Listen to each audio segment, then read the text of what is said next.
तो अब चलते हैं 6th क्वेश्चन पर। क्वेश्चन में क्या बोला कि एक बलून है वो अपवर्ड मूव कर रहा है 10 मीटर पर सेकेंड की वेलोसिटी से, ठीक है। एंड उसने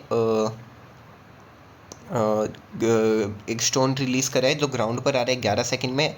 अपने को height of the balloon find out करनी है ग्राउंड से इस मोमेंट पर जब उसने स्टोन को ड्रॉप करा होगा, ठीक है। तो अपन को क्वेश्चन में क्या दिया है कि एक बलून है अपने पास में, ये मान लो कि एक बलून है, ठीक है, ये बलून है अपने पास में। एंड इसने ग्राउंड अपन यहाँ पर मान लेते हैं, इसने एक स्टोन ड्रॉप करा है, ठीक है। एंड इसको यहाँ पर आने में, ग्राउंड पर आने में कितना टाइम लग रहा है, 11 सेकेंड्स, ठीक है। तो अपन को इसकी हाइट फाउंड आउट करनी है। सीधा सा क्वेश्चन है, बिल्कुल आसान सा फुद्दू क्वेश्चन है। S = UT + ½ AT स्क्वायर लगाओ, आप अपना आंसर पाओ, ठीक है। अपनों को फाइंड करना है S की वैल्यू, U की वैल्यू कितनी है। तो आपको ये चीज़ पता होनी चाहिए। यहाँ पर कंसेप्ट बेसिकली क्या लग रहा है, तो कंसेप्ट अगर लिखना हो, कंसेप्ट आपका लग रहा है कि अगर किसी चीज़ से मैंने किसी चीज़ को ड्रॉप किया, ठीक है, अगर मैंने किसी मूविंग चीज़ से if I drop something from a moving object, अगर मैं किसी चीज़ को एक मूविंग ऑब्जेक्ट से ड्रॉप कर रहा हूँ, देन उस केस में उसकी जो इनिशियल वेलोसिटी है, then its initial velocity is considered, उसको सेम मान लोगे आप उस मूविंग ऑब्जेक्ट की वेलोसिटी के, is considered to be same as the velocity of moving object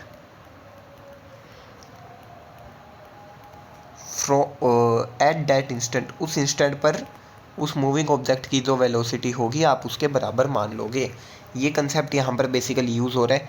तो आप लगाओगे S = UT + ½ AT स्क्वायर, ठीक है। नीचे की डायरेक्शन को पॉजिटिव मान लेते हैं, तो क्योंकि ये बलून ऊपर जा रहा था 10 मीटर पर सेकेंड से, ठीक है, तो इसकी वेलोसिटी भी क्या होगी, ऊपर की तरफ में 10 मीटर पर सेकेंड, ठीक है। डायरेक्शन भी नहीं चेंज होगी, डायरेक्शन के साथ में आपको लेट करना है। इसकी कितनी हो जाएगी, ऊपर की तरफ में 10 मीटर पर सेकेंड, ठीक है। नीचे की तरफ में एक्सेलरेशन लग रहा होगा 10 मीटर पर सेकेंड स्क्वायर का, ठीक है। ठीक है, बस दो ही चीज़ें पता करनी है। टाइम हमें दे रखा है 11 सेकेंड का, तो पुट करोगे वैल्यू, u कितना आएगा -10, टाइम कितना है 11 + ½ एक्सेलरेशन है आपका 10, टाइम कितना है 11, तो 11 का स्क्वायर, तो ये कितना आ गया -110 प्लस में 5 इंटू में 121। इसको सोल्व करोगे तो ये आपका आना चाहिए आई थिंक से 60 एंड 605 होना चाहिए ये, ठीक है। ये होना चाहिए मोस्ट प्रोबेबली 605 -110, सॉरी ये क्या लिख दिया, 605 -110, 605 -110, ये आपका आना चाहिए फिर 600 में से 100 गए 500, तो ये आपका आना चाहिए 495 मीटर, ठीक है। यही आपका इस क्वेश्चन का सोल्यूशन हो जाता है, 495 मीटर।